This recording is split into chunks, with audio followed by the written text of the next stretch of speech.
All right, let's see what came in this giant box. And I've removed all of the address label stuff, so this is not necessarily exactly what it looked like. And I will look for the packing slip. Not seeing it. All right, so the first thing that I got, which I'm very excited about, is this Realms of Gold. So this is like a collection of short stories and other reading selections. So this is the first language arts package that I've gotten from Core Knowledge, and here's what's included. So these are the poems, and then short stories. I was very excited to see Chekhov here, and Dostoevsky, and Tolstoy. If you've been following my channel for any period of time or my blog, you'll know that we try to incorporate Russian materials as well as other materials, and then there's speeches, autobiography, and in the appendix. So this I thought was really interesting. They do have volume 2. I'm assuming they have volume 1 as well. This is for 8th grade, so I'm really excited about that. And then this is a reader as well. This is a language arts homeschool set bundle.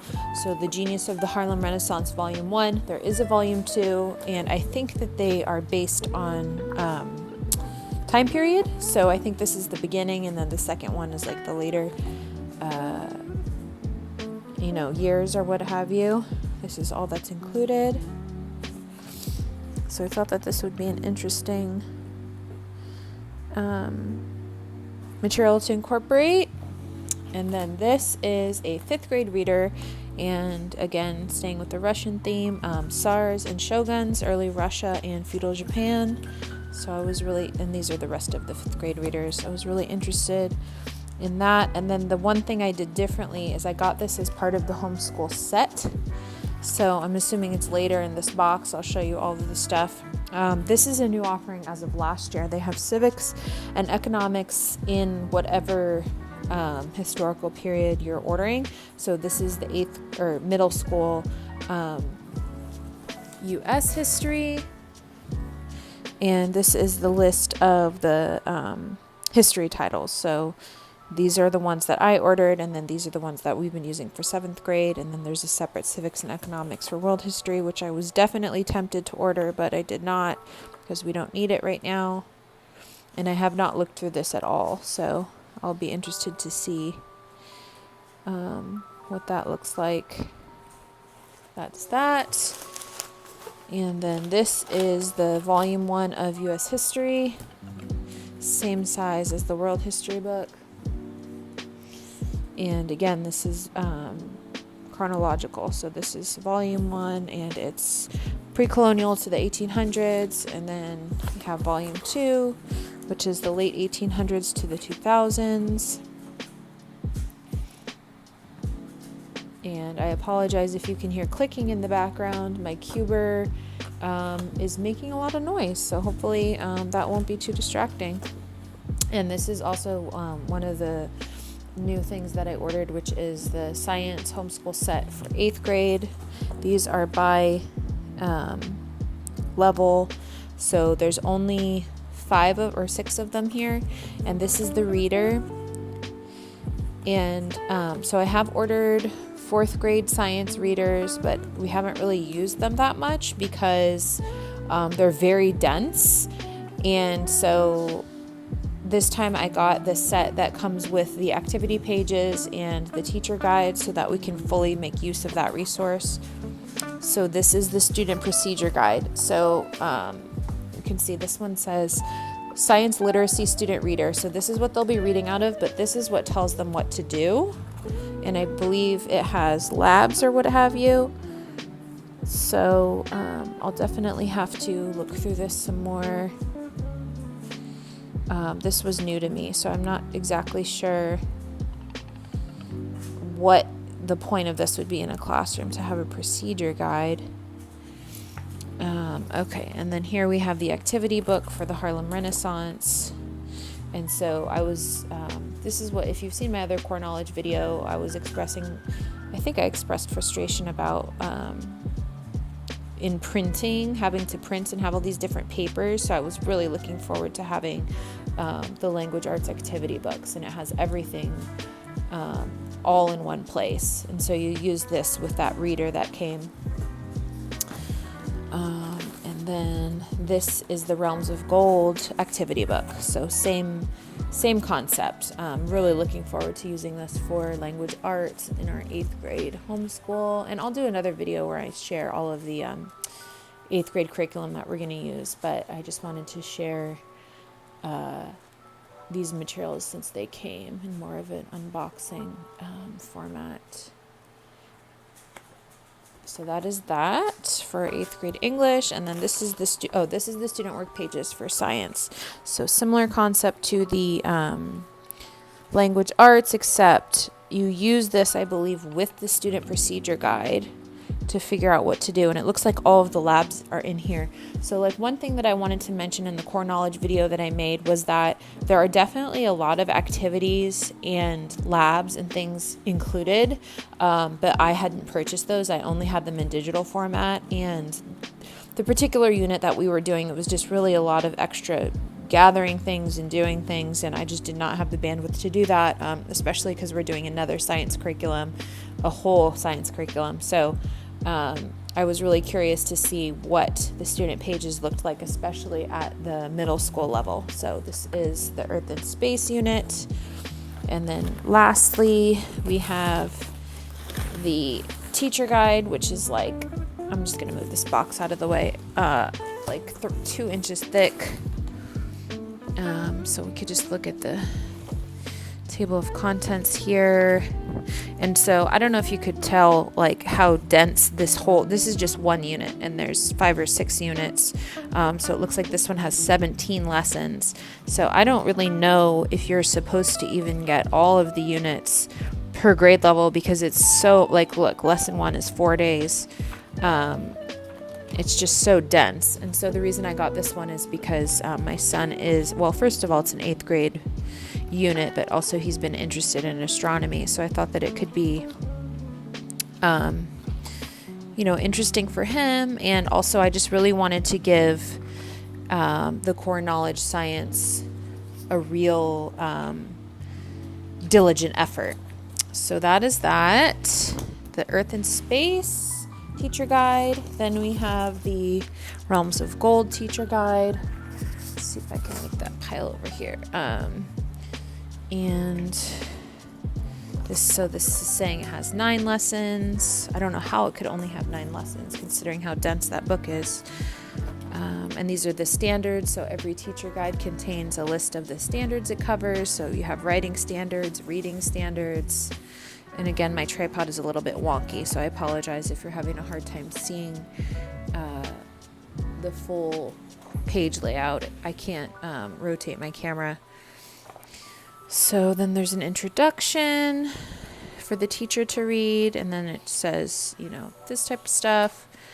And then this is the pacing guide, which I showed you in my other core knowledge video. I had printed it out, but you have it right here for you. Which I think will be very helpful for language arts, because I tend to do that more with my student, whereas I have the history more independent.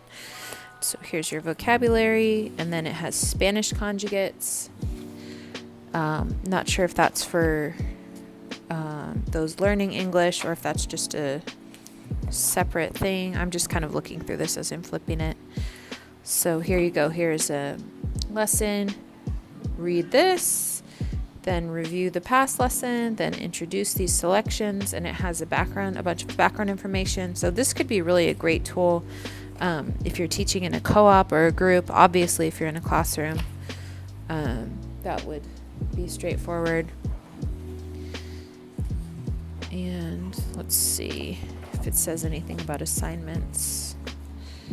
And it's breaking down the stanzas of the poetry here.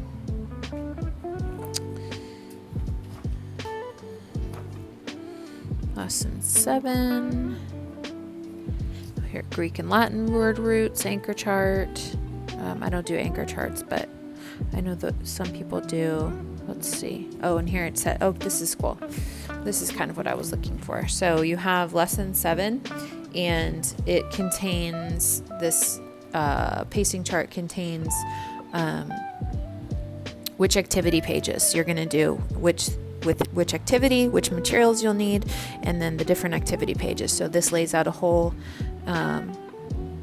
here it says 2 days, but I would probably break this up over a week. And then the take-home material for us, that would be homework. So definitely if you're doing core knowledge, especially for middle school, I would recommend these teacher guides, like I said in my other video. And then here you have the answer key, and this is all in the free digital file, every single thing that I'm showing you, but it's really difficult to navigate. As you can see, this one is 160 pages, and it can just be hard to navigate. So you can totally get it for free. You don't have to pay the $20 or whatever to get the teacher guide, but if you do, I think it's worth it. It's money well spent. So that is the Realms of Gold teacher guide. Then we have the Civics and Economics and U.S. History teacher guide, and I'm assuming it's the same format. And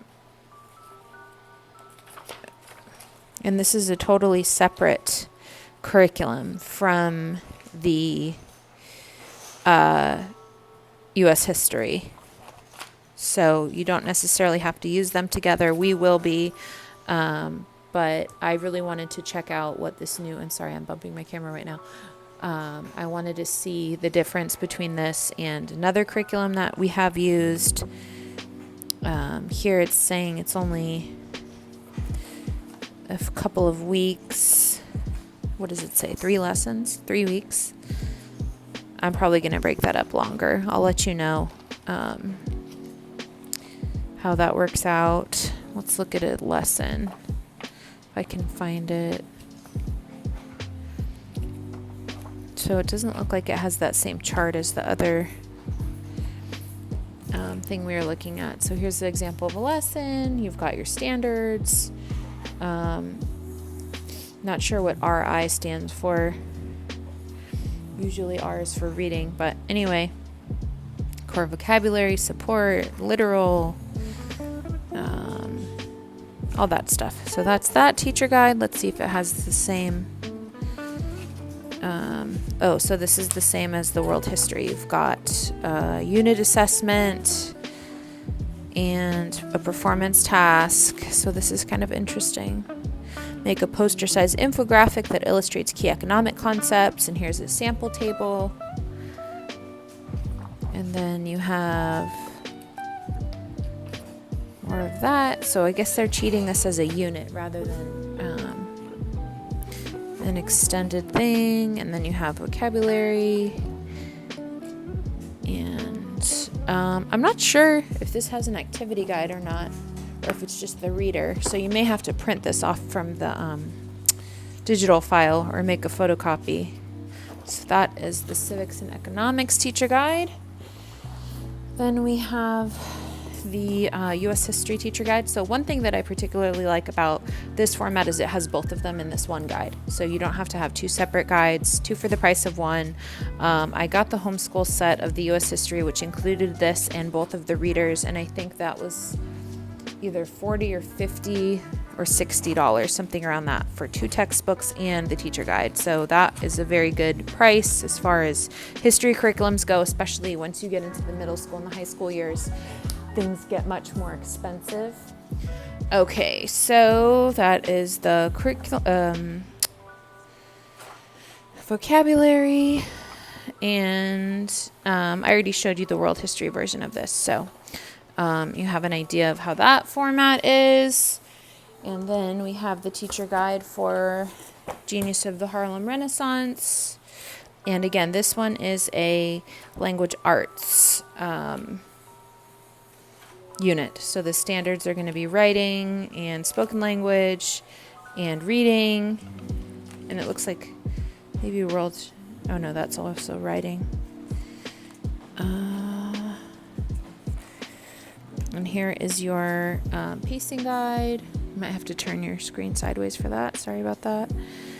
And And it's having that broken into 21 days. But again, this is going to be much longer than that for us. And here we go. This is the format I really appreciate.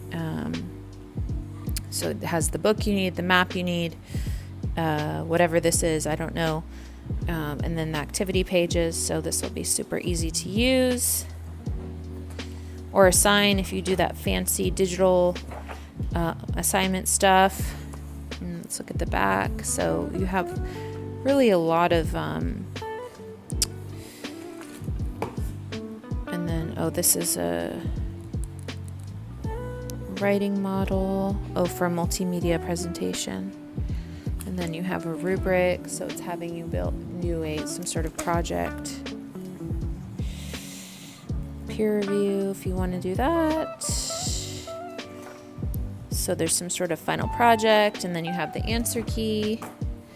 So that is all of that. I really like how it incorporates all different parts of writing. So you have grammar, you have which form, I guess that's also grammar, which form of something to use. You have editing, you have morphology, you have comprehension. It's really runs the whole gamut of what I particularly am looking for in an English or language arts curriculum. And then the last thing we have is the Shogun teacher guide. This got wet, unfortunately.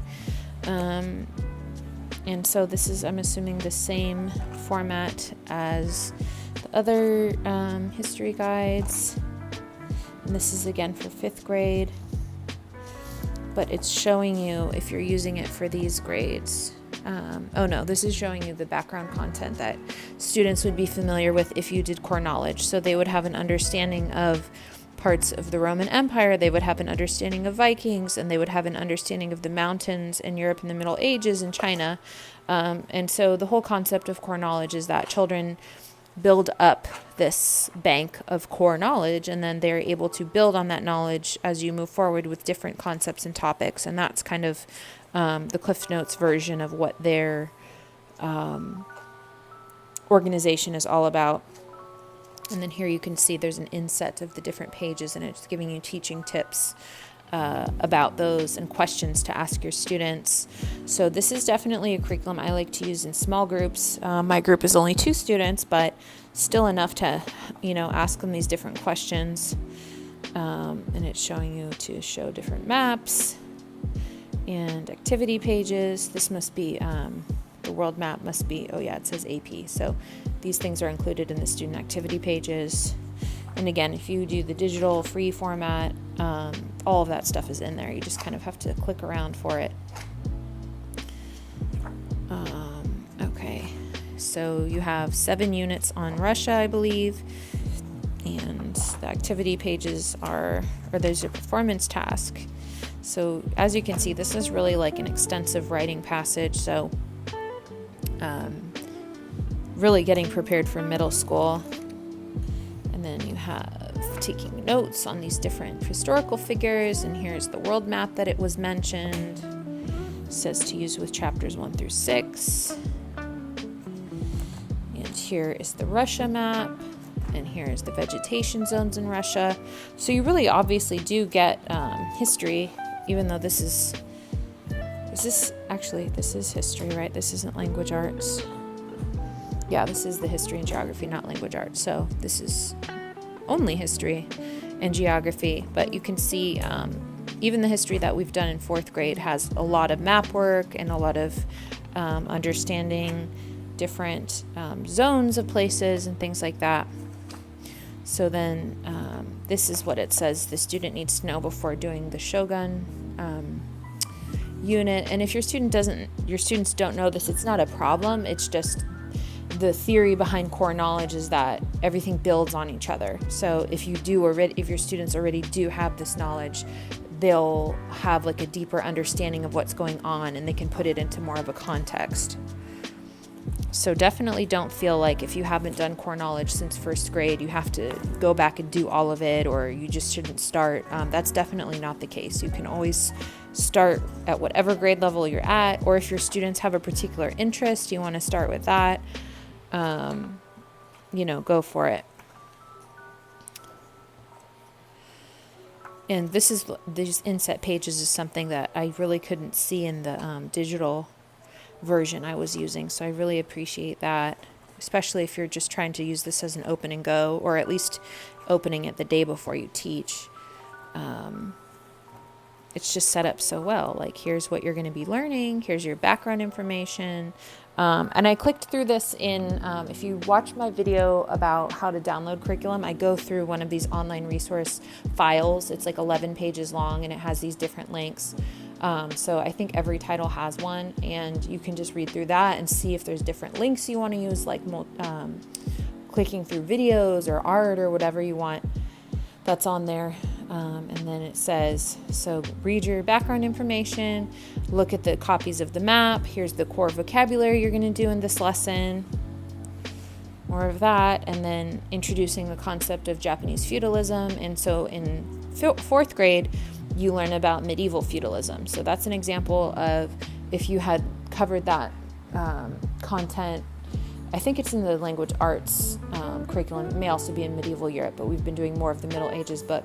If your students already understand feudalism, then you don't have to teach them that concept. They'll be like, oh, okay, so this is just feudalism in a different country. So how is that different? Oh, and it says that right here. Review the feudal society of medieval Europe, which students in Core Knowledge School studied in fourth grade. So anyway, that's just an example of the prior knowledge. And then you have activity page, which I like. I don't like having to send students onto the internet. Have the students find, locate present day city of Kyoto. So that's just another tangent. And then asking them these questions, scaffolding, and it has it broken up. These are probably chapters or sections in the book. Probably sections because they're only 2 pages long. Chapters are like longer than 2 pages. So it has these different sections, and that must be chapter 3. So this is chapter 4. So each of these activities is within one chapter. So as you can see, it's really dense. You could really stretch this out over a longer period of time, and that's why I only got one of these this time instead of getting all of the student readers and all of the homeschool sets. Is these are so dense, you could really spend a lot of time in them and go, deeper rather than wider. And so that is my goal with this for next year, is to really spend time and do all of these activities. So here the performance task is writing an essay. I probably wouldn't do that for 5th grade. I would probably do one of the other ideas like a timeline or an infographic or some sort of drawing or something. I probably wouldn't do an essay in 5th grade, but if your students love writing, go with their strengths. And then you have another, this is using your notes from that prior page, is write an essay. You could definitely, as you could see, scale this up for older students. This would be a great middle school curriculum. And I know that Japan is a common topic of interest, particularly with boys who are into either video games or Pokemon or anime or what have you. So, and these are the activity pages. And let's just double check what else I got for this, because I don't think there's an activity book, which is one thing that I am a little bit frustrated about, because I would like to just have a book, open it up and say, fill out these workbook pages. Yeah, okay, so there's no activity book. There is just the student reader. So you'd have to print these out or copy them to have your student do them. And there's not one for every chapter. There's it's like every other chapter. So that's kind of frustrating, but you do have comprehension questions and discussion questions and other stuff in there in the teacher guide. So it's not like there's no activities, but that would just be my one tweak that I would make, is to have consistency across each of these materials. So I would want to have student workbook pages or whatever to go with the history curriculum, so that it's not only science and language arts and civics have activity pages, but you have those with the history as well. So anyway, that is my order I just got from Core Knowledge. Everything here except for stars and shoguns we will be using for 8th grade. I hope you guys enjoyed this flip through. Let me know in the box below if you have any questions or comments. Otherwise, thanks for watching.